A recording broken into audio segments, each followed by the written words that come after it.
무화상경을 읽어봤습니다. 무화의 특징의 경이라고 했습니다. 하나 깔아줍니다.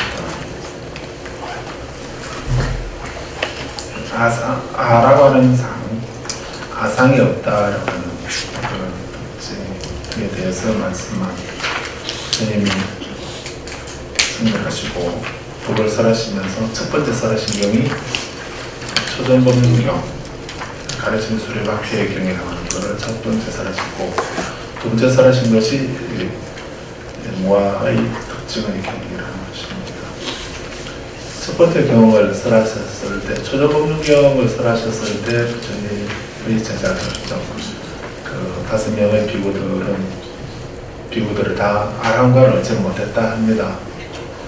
교진여 손자 한만이 궁극적인 알을 얻었다라고 이렇게 부처님이 찬탄하시고 하신 걸 봐서 5명 중에 교진여 비구만 깨달음을 얻어서, 그래서 교진여가 깨달았다, 교진여가 궁극적인 알을 얻었다, 이렇게 인정을 하셔서 이 알아야 되신 건데, 나머지 4분은 아직 깨달음 얻지 못한 상태였습니다.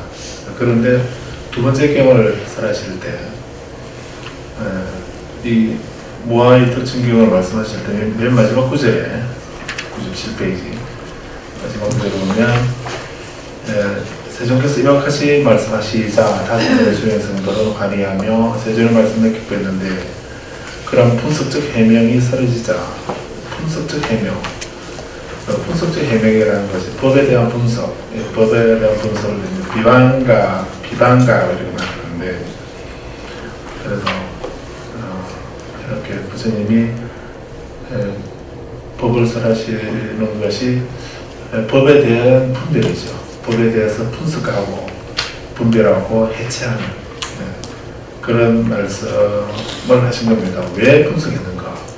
그냥 오온이 있다 라든지 또 12처가 있다, 18개가 있다, 이 세계가 있다, 뭐 이런 식으로 말씀하시는 것이 아니고, 오온이란 무엇인가? 이렇게 그 오온과 12처, 18개 이 법에 대해서 부처님이 분석하고 해석하는, 분석하는, 분별하는, 해체하는 이런 말씀들이 부처님의 설법이다라고 또 할 수 있습니다. 왜 그렇게 분석하고 분석적 해명을 하시는가?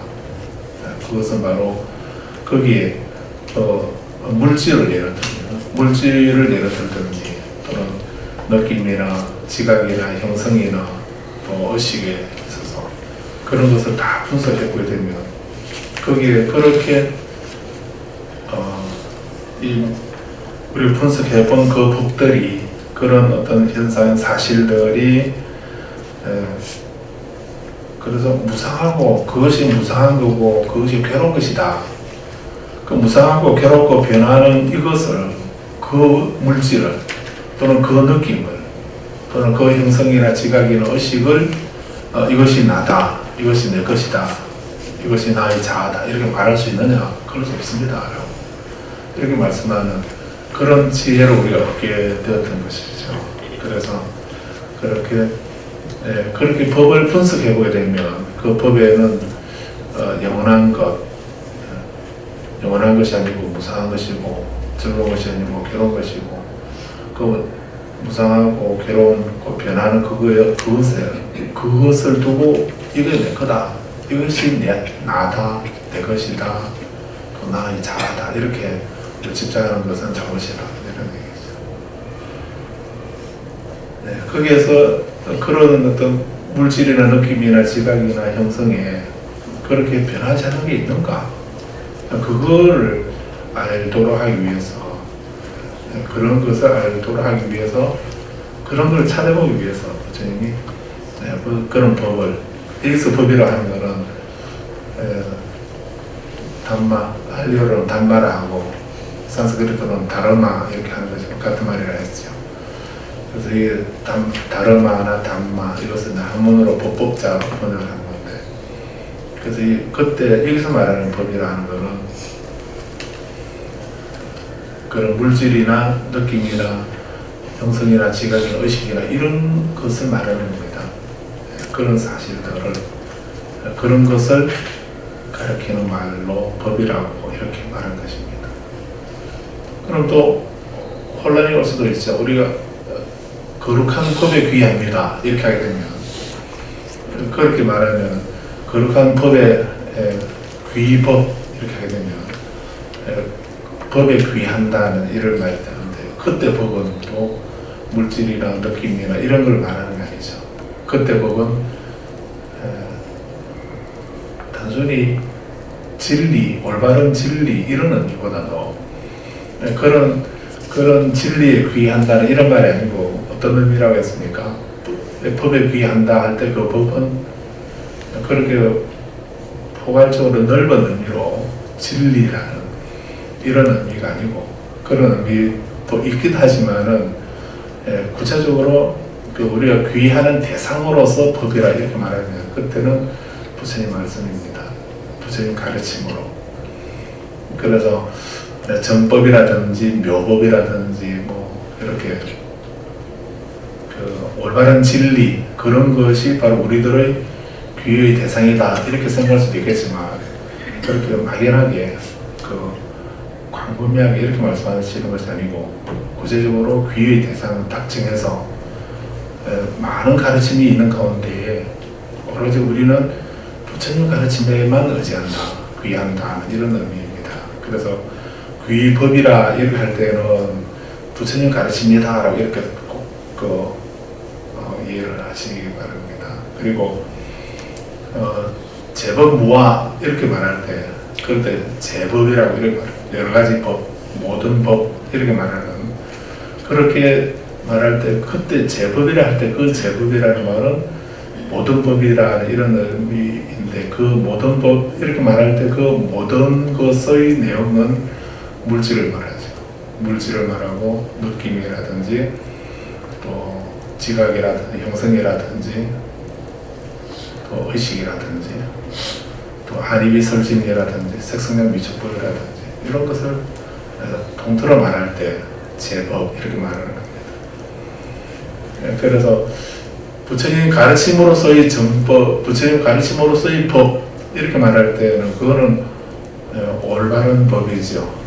깨달음의 법이고 올바른 법이고 또 올바른 진리이고 이렇게 말할 수가 있겠지만, 근데 제법이라고 할 때 그 제법의 내용은, 제법은 올바르다, 삿되다 뭐 이런 거, 그런 의미보다도 제법이라 하는 것은 그것의 성질이 어떠한가, 속성, 성질이나 속성이 어떠하냐, 그걸 우리 생각해야 되죠.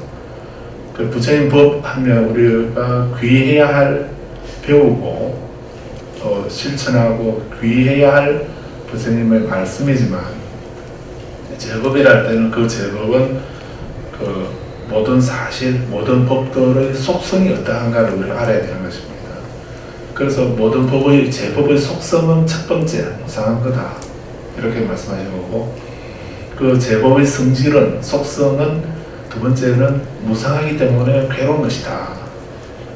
그 무상하고 괴롭고 변화하는 그것을, 그 제법을 구체적으로 물질이든지 소리 또는 뭐 느낌이라든지 또는 지각이라든지, 우리 뭘 지각하는 것이라든지 또 마음의 작용, 활동, 어별할 수 있는 그런 형성이라든지, 또는 네 번째는 의식이라는 수상, 한국어로는 수상, 행식 이렇게 우리가 익숙해져 있지요.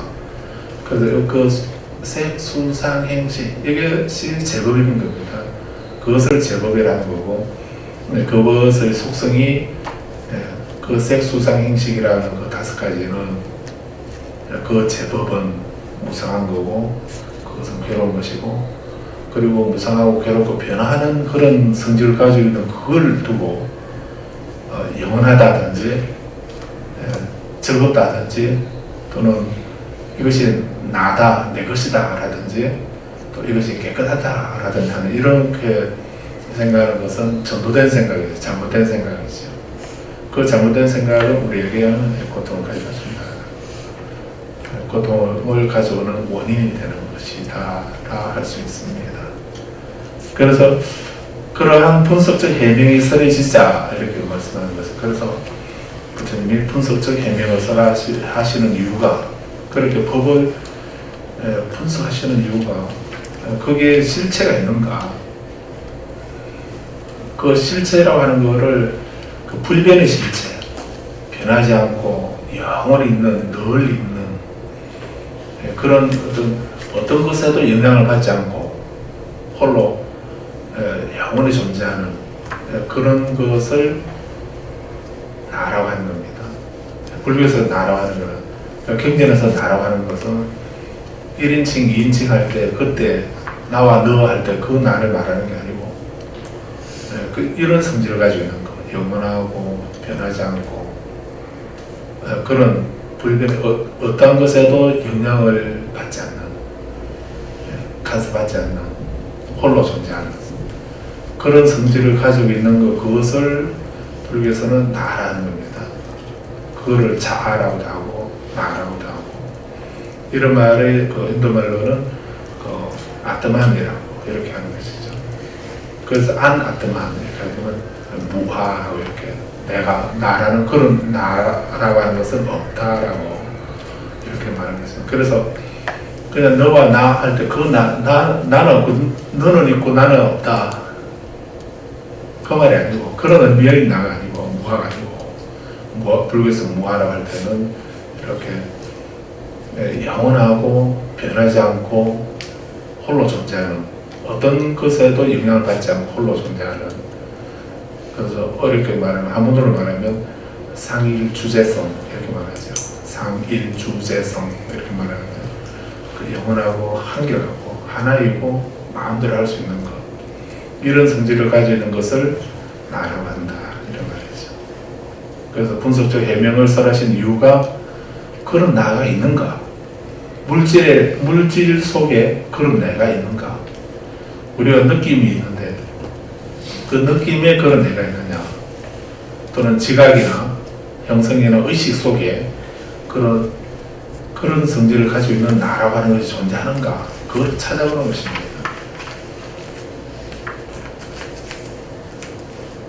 그리고 차가 있으면, 수레가 있다, 차가 있으면 그 차가 어디 있는가, 그래서 공장에 가서 그 차를 해부를 해보면은 무엇을 차라고 할 수 있는가, 차를 이 이렇게 분석하고 분석적 해명으로 이렇게 해체를 시켜보게 되면 거기에 차를 가져가려고, 그래서 내가 그 차를 이제 문짝도 뜯어내고 엔진도 뜯어내고 부품들을 다 하나하나 다 이렇게 뜯어내면서 그래서 차를 찾아보게 되면 그게 어디에도 차는 없지요. 그런데 우리가 차라고 말은 하지만은 실제로 무엇이 차인가, 그렇게 영원하고 한결같고 내 마음대로 할 수 있는 그런 차라고 하는 것은 실체가 있는가? 실체는 없지요. 단지 한 2만 개 정도 넘는 그런 많은 부품들을 다 결합해가지고 끼워 맞췄을 때 우리는 그거를 그냥 이거는 우리 차라고 부르자라고 하는 그 차만 있지, 차라고 변하지 않는 그런 실체로서의 차는 존재하지 않는 것이죠. 그래서 금강경에서 언어적 습관일 뿐이다 라고, 언어적 표현이고 언어적 습관으로만 있는 것이, 그것이 실제로 차라든지 모든 것이 그렇게 아라고 할 수 있는 실체는 존재하지 않는다, 이렇게 말씀하고 있는 것이 무아의 가르침이다 라고 하시면 되겠습니다. 그런데 이렇게 이제 초전법륜경에서 사성제를 말씀하시니까 교신여 비구는 이제 깨달음을 얻었는데, 그런데 거기서 사성제를 말씀하시고 이렇게 법을 설하시니까 이런 사성제, 고진멸도 사성제의 이 가르침은 누구도 끌린 적이 없는, 또 거꾸로 돌아가지 않는, 구르지 않는, 멈추게 할 수도 없는 그런 진리의 수레바퀴를 부처님이 처음 굴리셨도다라고 모든 신들이 다 찬탄을 하고 이렇게 했던 그런 부분들이 있었는데, 그런 속에 그 교진녀는 이제 그 생계는 모든 것은 사려지는 법이다라고 이제 깨달음을 얻게 되는데, 나머지 다섯 분 중에 네 분은 이제 깨달음을 얻지 못했죠. 그런데 그 네 분들이 여기서 5명의 수행성들의 마음은 집착 없이 번뇌에서 해탈했다, 이 말이 이제 마음이 집착 없이 번뇌에서 해탈했다 하는 이 말이 깨달음을 얻었다는 말이죠. 아란이 되었다는 겁니다. 그래서 다섯 비구가 이 무아상경을 이 가르침을 듣고서 아란과를 얻었다, 이렇게 말하는 것입니다. 그래서 두 번째 경은 무아상경이고, 세 번째 경은 연소의 법문경이라고 지난주에 말씀드렸습니다. 다음 주에 또 연소의 법문경 읽어보도록 하겠습니다.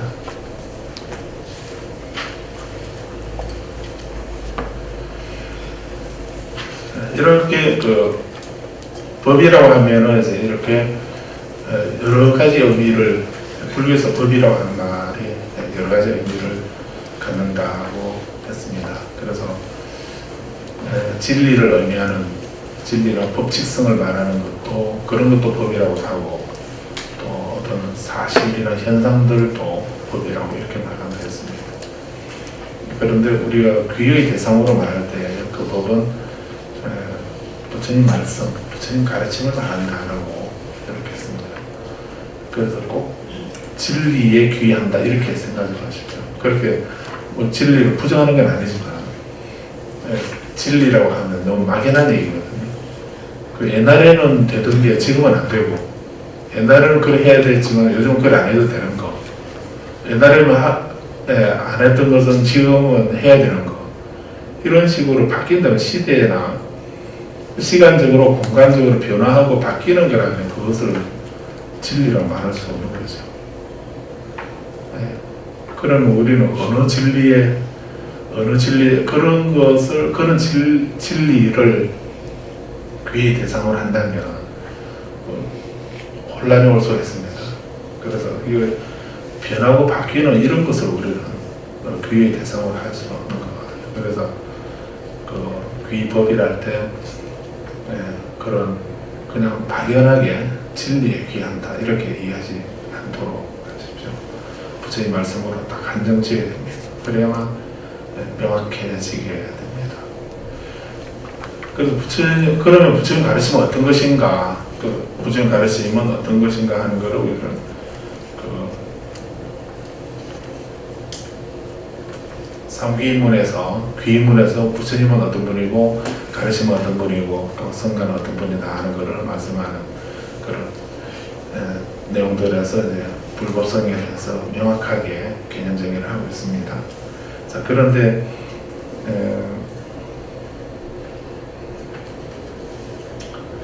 마치마 니까야에 보면 마치마 니까야 60번 경이 이제 논파할 수 없는 가르침에 대한 경이라고 이렇게 되어 있습니다. 논파할 수 없는 가르침에 대한 경, 이렇게 그런 이름으로 전해지고 있습니다.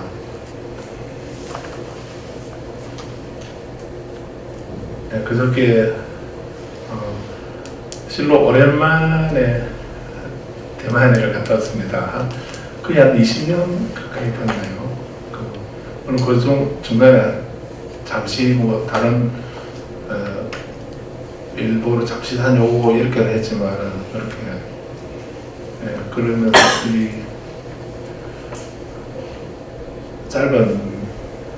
짧게 갔다 오긴 했지만 그래도 그렇게 가는데 한 2시간 45분밖에 안 걸리는데 가면서도 그런 생각을 했습니다. 이렇게 학당에서 보령 가면서 중간에 좀 쉬었다 가면 그 정도 시간 걸리는데, 근데 그렇게 가까운 거리인데 이렇게 한 20년 넘게 지나고 이제서 가는구나 라고 이렇게 생각하면서 갔습니다. 이번에 가는 것은 뭐 다른 성지순례나 이런 보다도 자료 조사도 하고 또 그 옛날에 배웠던 대만 불교는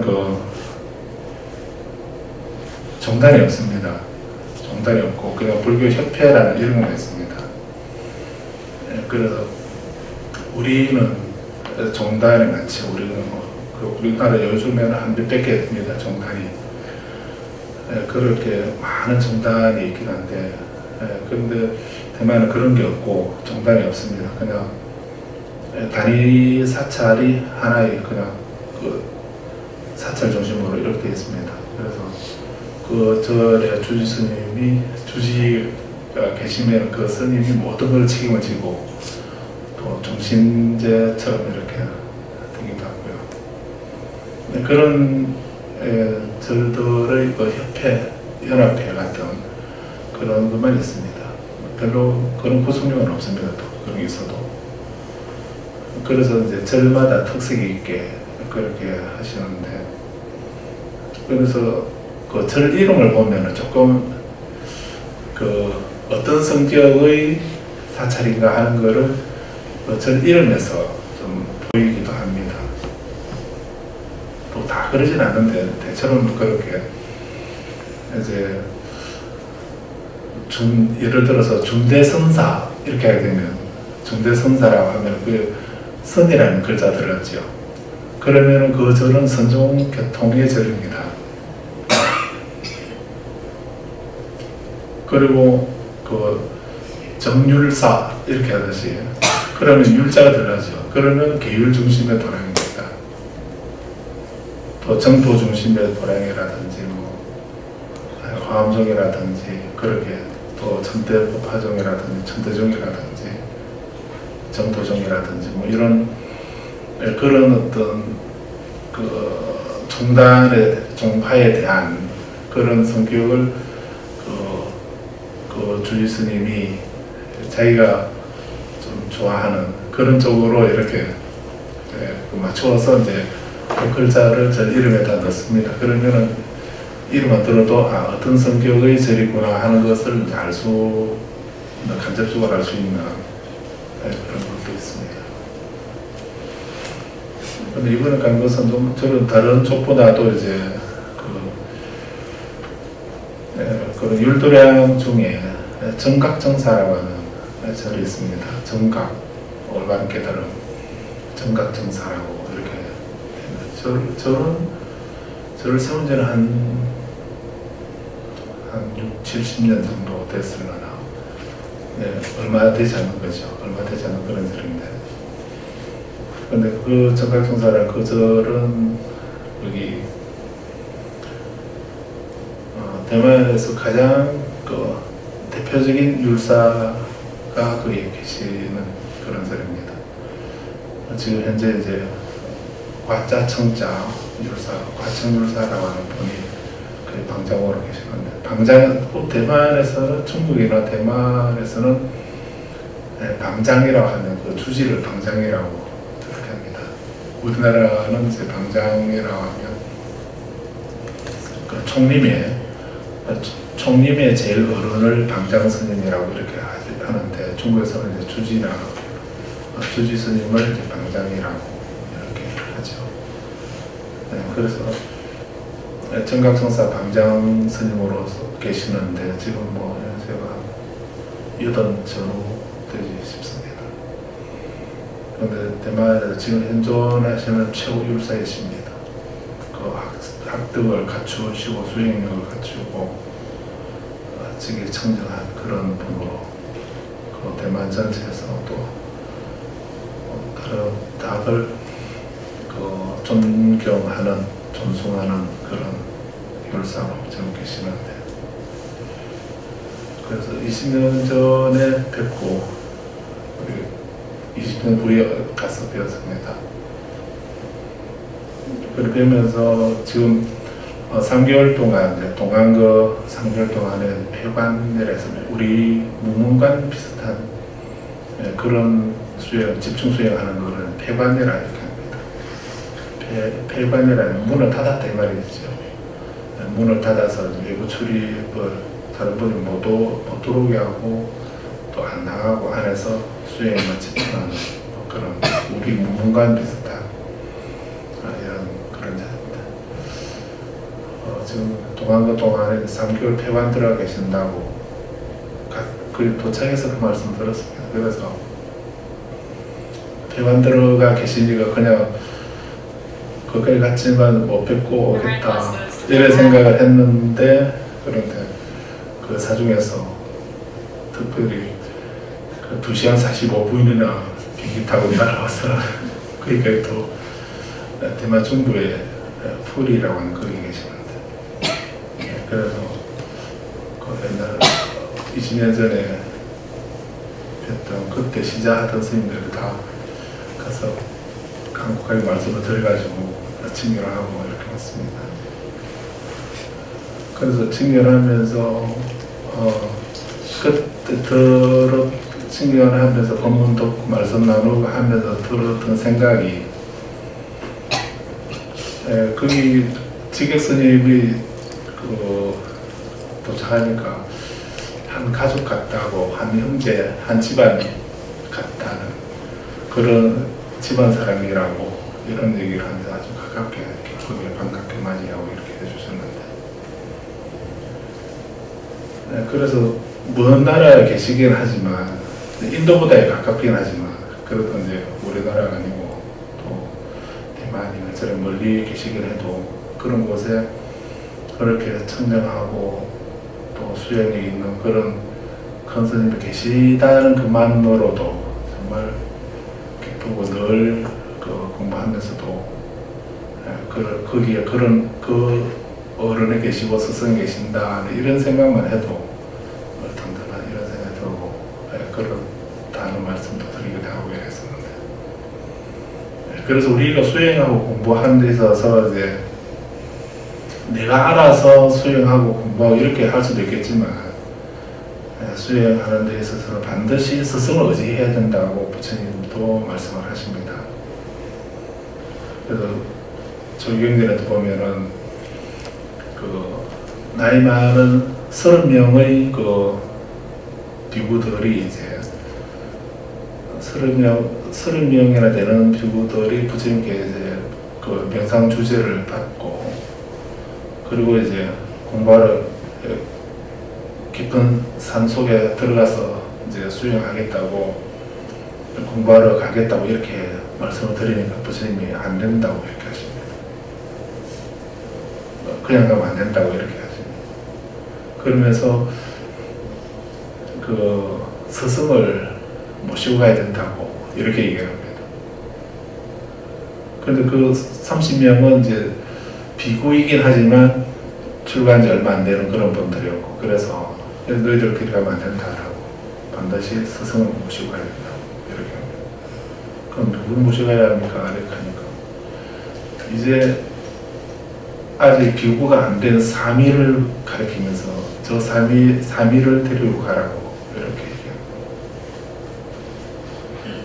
그런데 자기들은 30명은 비구고, 그 사미는 아직 이제 20대 미만의 10대의 그런 7살 출가해서 아란이 된 지 얼마, 7살에 아란이 되었다니까 10살 전후 되는 그런 사미인데, 그 사미를 데리고 가라고 이렇게 해요.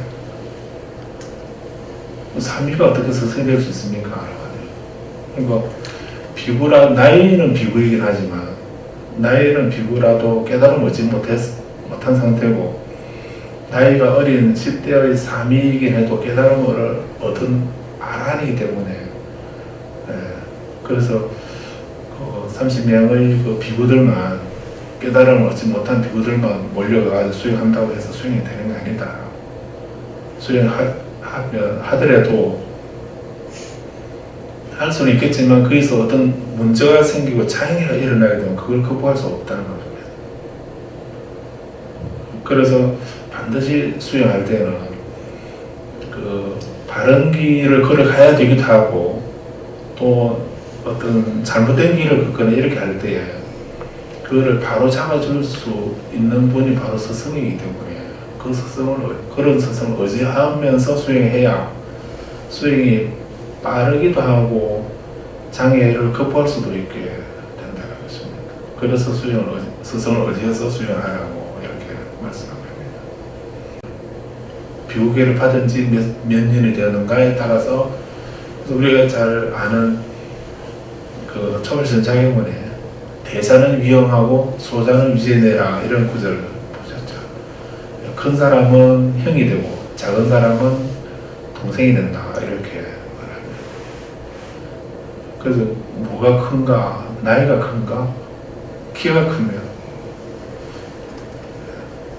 그럼 저는 저 상황을 잘 만나가지고 출가할 때부터 노선임이 돼가지고 출가할 때 가물으면 노가지간이라서 그래서 노선임 소리 듣고 또 부모 잘 만나서 키가 큰 바람에 출가하자마자 큰 스님 소리 듣고 이렇게 되는데 그래서 대자는 위험이다 이렇게 할 때 뭐 나이가 많다는 건가 키가 크다는 말인가 이렇게 생각되겠지만 그런 건 아무 상관 없습니다. 그래서 크다는 말은 법나법도로 말하는 겁니다. 깨달음을 얻었는가 얻지 못했는가 이거 가지고 말하지 않습니다. 도를 얻고 깨달음을 얻는 것은 개인적인 문제입니다. 그리고 성단 내부에 우리 성단 내에서는 삼보 가운데 성가에서는 그 대자는 위형이다 할 때 그 큰 사람은 형이 된다 할 때 그 큰 사람은 그 나의 출가한 지 얼마나 되는가 출가한 그 횟수를 가지고 말하는 겁니다. 그런 어떤 기준이 있어야 되지 않으면은 그 주관적으로 다 깨달았다면 다 깨달은 줄 우리는 깨달은 줄 알지 뭐 어떻게 우리가 그걸 검증할 수 있으니까 어떻게 하겠습니까? 그런 발견한 걸로 기준을 삼으면 혼란이 오기 때문에 그래서 부처님은 그런 것을 방지하기 위해서였는지 몰라도 출가한 횟수로 따집니다. 그래서 좌차라고 합니다. 앉는 순서 절에서는 이 좌차가 아주 중요한데 그 좌차가 출가한 횟수를 두고 말하는 겁니다. 그래서 나이가 어려도 어려서 출가하게 되면 다른 분들보다 늦게 출가한 사람보다 법락이 높을 수가 있죠. 그래서 나이는 어려도 법락이 오래됐을 수도 있고 나이가 많아도 법락이 낮을 수도 있습니다. 출가한 연날에 따라서. 그래서 가서 수행을 하는데 장애가 생긴 겁니다. 그 30명이 수행하는 그 근처에 스님들 근처에서 생활하던 밥을 얻어먹고 살아가던 어떤 마을에 그 여자 신도라고 해야 되나 뭐 그런 여인이 하나 있었는데 그런 스님들도 밥을 얻어먹는데 먹고 남은 그런 음식을 막 또 얻어서 먹었는지 모르겠습니다. 그렇게 이제 가까이 살고 있다가 자기 집으로 가는 길에 산적들에게 붙잡힌 겁니다. 그 여인이. 그래서 그 산적들이 이제 1년에 한 번씩 산 사람을 그 제물로 바쳐서 제사를 지는 자기들 그 산적 사업이 잘 되도록 바라는 그런 그 제사를 1년에 한 번씩 지내는데 그래서 어떻게 사람을 어디서 잡고 와서 그 제사를 지낼까 이렇게 생각하고 있는데 그 여인이 이제 그 산을 지나가게 된 겁니다. 그러니까 바로 딱 붙잡아서 됐다 저 여인을 죽여서 제물로 바치고 제사를 지내면 되겠다라고 이렇게 잡아왔습니다. 그러니까 이제 그 여인이 또 다른 사람 없냐라고 이렇게 물으니까 그 여인이 물으니까 여기 산 보통이 돌아가면 그 스님들을 한 30명 여자도 아닌 남자들이 30명 수행하고 있습니다. 이렇게 일러 바치는 겁니다. 그러니까 제물로 제사를 지내려면 그래도 남자가 낫겠지 이렇게 생각해가지고 그 여인은 돌려보내고 그리고 그 30명 있는 스님들이 가니까 그래 전혀 도움이 안 되는 겁니다. 이렇게 그를 먹여주고 이렇게 해도 그래서 어쨌든 여기 가보니까 30명이 가만히 앉아서 공부를 하고 그리고 뭐 전혀 힘쓰지 않고도 그 삼성을 다 붙잡을 수 있었던 거죠. 그래서 재산은 삼성에 다 필요 없고 한 사람만 있으면 되니까 선생님들에게 우리가 지금 이렇게 우리 사업의 번창을 위해서 내가 한 사람을 그 제물로 바쳐야 되는데 누가 하겠느냐라고 이렇게 이 선생님들에게 얘기를 합니다. 그러니까 그 중에 제일 나이 많은 비구가 30명 중에서 제일 나이 많은 최연장자가 나는 많이 살았고 그러니까 다른 선생님들은 앞으로 공부를 많이 해야 되고 나는 또 그래도 제일 살만도 살았으니까 내가 가겠습니다 이렇게 딱 나서는 거 역시 출가자는 거기서 다르구나 이렇게 생각이 들지요. 그래서 그 중에 제일 최연장자가 딱 나서서 내가 갈게 딱 이렇게 하니까 그러니까 두 번째 나이 많은 비구가 무슨 말씀하십니까? 제가 해야죠 이러면서 그래서 두 번째 나이 많은 스님이 자기가 가겠다고 그 사지로 자기가 가겠다고 이렇게 얘기를 합니다. 그렇게 하다 보니까 세 번째 나이 많은 스님이 아니야 내가 갈게 이렇게 합니다. 그래서 서로 막 가겠다 이렇게 해가지고 맨 마지막 30번째 마지막 그 스님이 이제 30번째는 그럼 제가 갈게요 이렇게 마지막으로 내가 갈게요 이렇게 하니까 옆에 사미가 스님들은 수행해야지 그거 가면 안 된다 나는 아직 출가를 안 한 그 비유계를 안 받은 사미니까 간다면 제가 가야죠 이렇게 그런 말을 그래서 이제 그러니까 산적이 가만 보니까 그 나이 많은 비구들보다야 어린 사미가 훨씬 더 영업이 있겠다 이 생각이 들어서 사미를 데리고 가죠. 그래서 이제 사미를 데려가가지고 죽이려고 칼로 목을 따려고 탁 내리치니까 그 칼이 목에 닿기 전에 닿으려 하는 그 순간 칼이 휘어져 버리는 거예요. 몸에 닿지도 않았는데 휘어져 버리는 거예요. 그래서 뭐가 잘못했나 하고 다시 칼을 막 이제 두들겨 펴가지고 다시 두 번째 다시 내리치니까 또 칼이 휘어지면서 이제 전혀 몸을 상하게 할 수가 없는 거예요. 그러니까 이제 그 산적들이 한 500명이었답니다. 근데 그 500명의 산적들이 이제 그 사미에게 무슨 술법을 쓰느냐 이렇게 하니까 나 다른 술법 쓰는 거 없다고 나는 그냥 단지 선정에 들었을 뿐이다라고 이렇게 말을 합니다. 그러니까 이 사미는 나이가 어렸지만 사미역기 아랑발을 얻었기 때문에 그 칼로 내리치려고 하는 그 짧은 순간에 선정이 들어버릴 수가 있는 겁니다. 선정이 들으니까 그 산적들이 내리치는 그런 칼이나 이런 무기로 해를 못 입히는 겁니다. 법화경 보문품에도 보면 그런 말씀 있죠. 그 연피관음력 관세음보살의 위실력을 생각하게 되면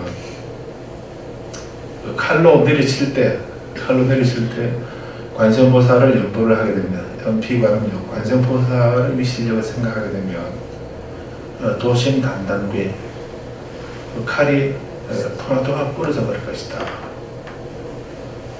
그래서 관세음보살의 위실력을 생각하게 되면 불이 그 사람을 태우지도 못하고 물이 그 사람을 빠뜨리지도 못한다.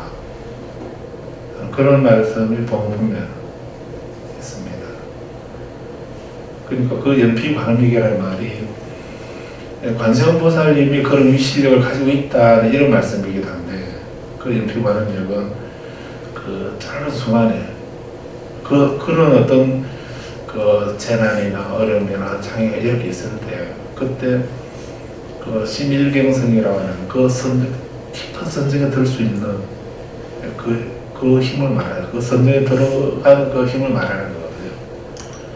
우리는 그런 선정에 들 수가 없습니다. 왜냐하면 지금 읽어보려고 하는 거긴 하지만 경이 말씀하셨듯이 우리는 보면 보는 대로, 들으면 듣는 대로, 느끼면 느끼는 대로 거의 다 끄달려서 번뇌를 일으키기 때문에 우리는 힘이 분산되어 버립니다. 그래서 깃털 같은 가벼운 걸로 내려쳐도, 그래서 그런 말들 이제 꽃으로 때려도 우리는 큰 상처를 받고 이렇게 하는 거죠. 그런데 이 삼위는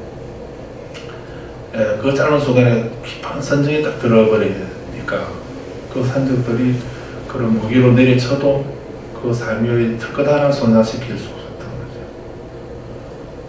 거죠. 그걸 보고서 이 산적들이 전부 다 끌어엎드립니다. 엎드리면서 자기들 칼을 다 버리고,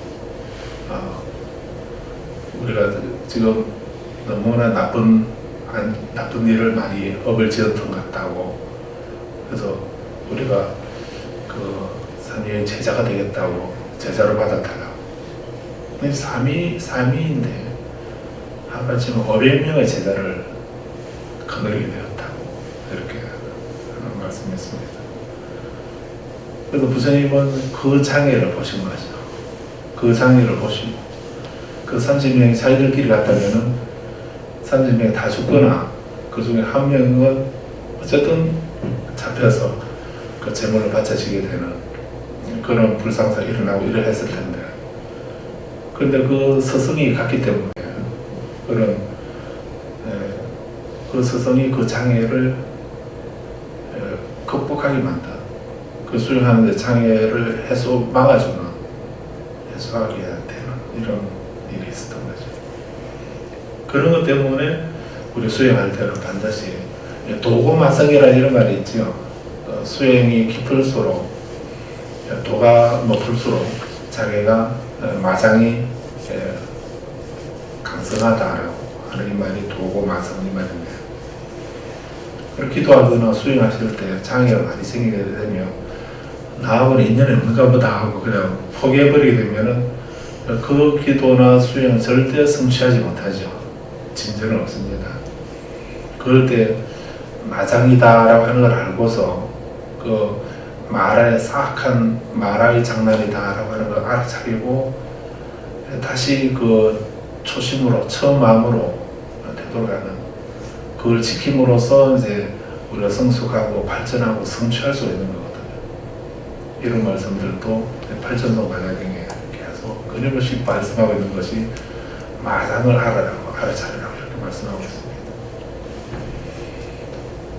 그렇게 보면 우리가 이제 공부할 때나 수행할 때 반드시 스승이 계셔야 된다는 것을 알 수가 있습니다. 그래서 오랜만에 가서 그런 멀리 계시긴 했지만 자주 뵙고 이렇게 못해도 또 거기 가면 그런 스승이 계신다는 생각만 해도 든든한 생각이 들고 그런 것을 느끼고 느꼈습니다. 그런 것처럼 우리도 반드시 수행하고 공부할 때 스승을 의지해야 된다는 것입니다.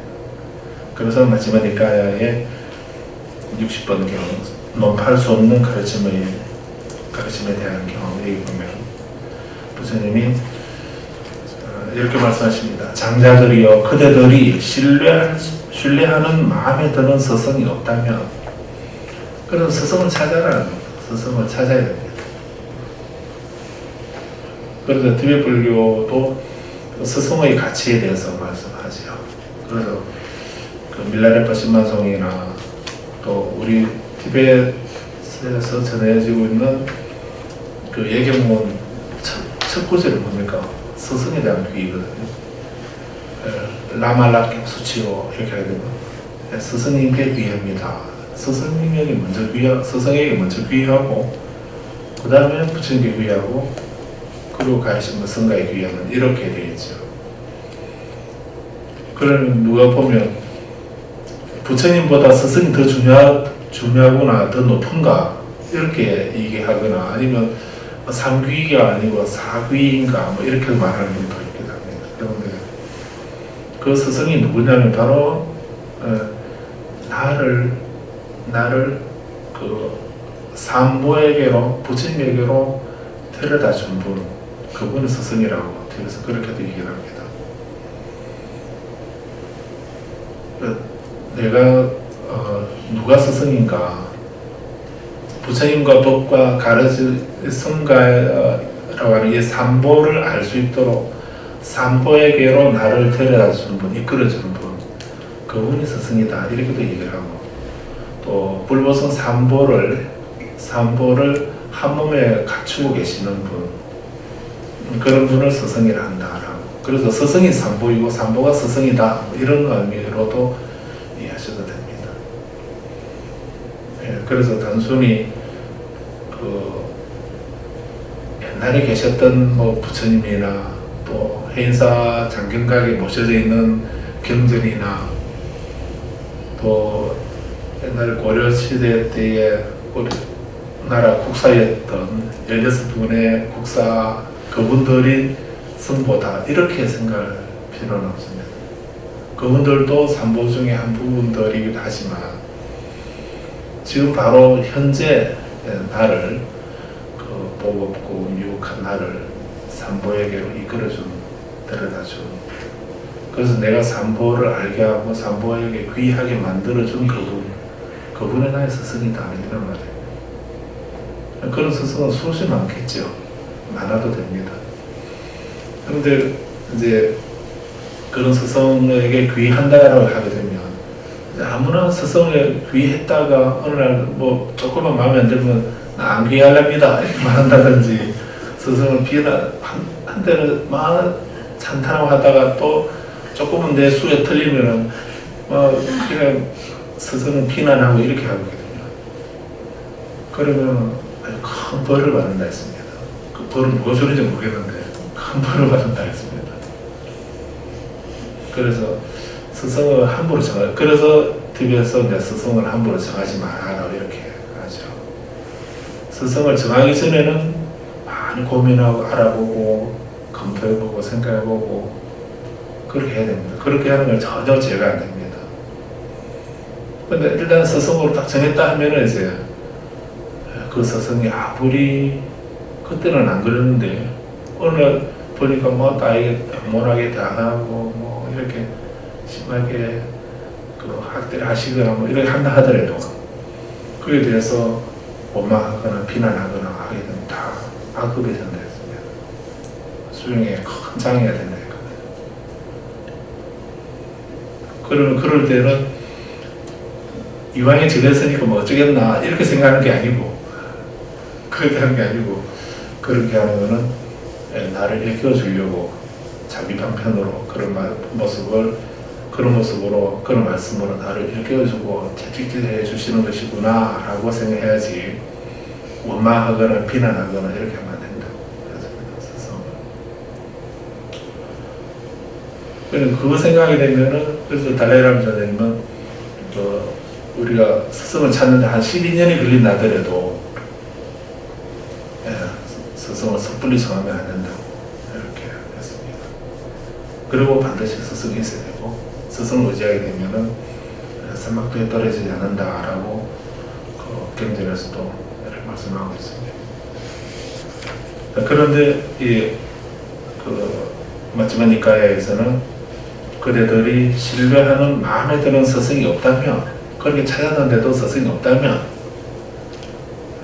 그렇다면 이러한 논파할 수 없는 가르침을 가지고 실천하는 것이 없습니다. 무슨 말인가 하면 그냥 실제로 현재 살아 계시면 내 업을 알고 나를 이끌어주고 지켜주고 깨우쳐주는 그런 스승을 찾아야 되는데, 그런 스승이 없으면은, 그리고 찾아보고 없으면 그냥 포기하지 말고 나는 스승복이 없는가 보다 하고 이렇게 안 찾으면 안 되고요. 스승을 의지해야 되는데, 그럴 때는 이제 논파할 수 없는 부처님의 가르침 경전을 스승으로 삼아라는 말씀입니다. 그래서 원경을 가지듯이 그렇게 내가 의지할 수 있는 그런 경전이야말로 가장 위대한 스승이다라고 이렇게 생각하셔야 되고, 그리고 그 경전도 그럼 어떤 경전이 중요한가? 물론 이제 여러 가지 경전이 있겠지만 경전은 전부 다 우리를 일깨워주는 부처님 말씀이다라고 하게 되면 그 중에 뭐 좋고 나쁨 이런 것을 나눌 수는 없죠. 그런데 그 모든 경을 다 부처님 말씀이라고 한다면 뭐 스승으로 삼으면 되죠. 그런데 어떤 경우에 부처님 말씀이 아닌데 부처님 말씀이라고 이렇게 되어 있는 그런 경들도 있습니다. 그거는 부처님 말씀을 잘못하신 것이 아니고 후세에 전하는 사람이 잘못된 것을 부처님 말씀으로 가탁하거나 가칭한 거죠. 그런 잘못된 경전들도 있는 것입니다. 그렇기 때문에 이제 올바른 경전을 우리가 바로 보는 그런 방법도 아주 어렵고 중요한 겁니다. 그렇다면 그렇게 이게 부처님의 친설인가 아닌가, 부처님 가르침을 바로 전하고 있는 것인가 아닌가 하는 거 우리가 알 수 있는 그런 우리는 사실은 좀 많이 부족하죠. 그렇다면 차선책으로는 초기경전이라면은 니까야나 아함이라면은 그래도 확률로 보면은 일단 50%로 훨씬 넘을 거고요. 100%는 아니라 하더라도 50%로 훨씬 넘을 거고, 그렇기 때문에 일단 초기경전을 의지하는 것이 그나마도 좀 오류를 줄일 수 있는 방법이 아닌가 이 생각도 할 수도 있습니다. 꼭 그렇다는 건 아니고요. 근데 초기경전 중에도 지금 니까야나 아함경 중에도 후대에 추가된 이런 부분들이 있기 때문에 그래서 전부 다가 그렇다라고 이렇게 말하기는 그렇고, 그렇긴 하지만 그 후대에 최근에 생긴 경이라든지 더 후대에 생긴 그런 경에 비하면은 저 경전은 그래도 훨씬 확률이 높죠. 부처님 친설에 가까운 것이 더 많다라고는 할 수 있습니다. 그래서 오늘 말씀드리고자 하는 것은 우리가 수행하고 공부하는 데 있어서 반드시 스승이 있어야 된다. 그리고 스승은 지금 내 업을 알고 나를 바로 지켜주고 이끌어줄 수 있는 그런 분이 바로 옆에 계시면 가장 좋은 일이고, 그런 분이 바로 옆에 안 계신다 하더라도 저 멀리 다른 지방이나 다른 나라나 다른 곳에 계신다 하더라도 그런 분이 계신다고 한다면, 내가 의지할 수 있는 그런 스승이 계신다고 한다면 그건 복받은 겁니다. 근데 그마저도 없다고 한다면, 그렇게라도 아니 계신다고 한다면 우리는 내가 늘 가까이 두고 보고 읽고 확인할 수 있는 그런 경전을 나의 스승으로 삼아라라고 이렇게 의지하라라고 부처님께서 말씀하셨다는 것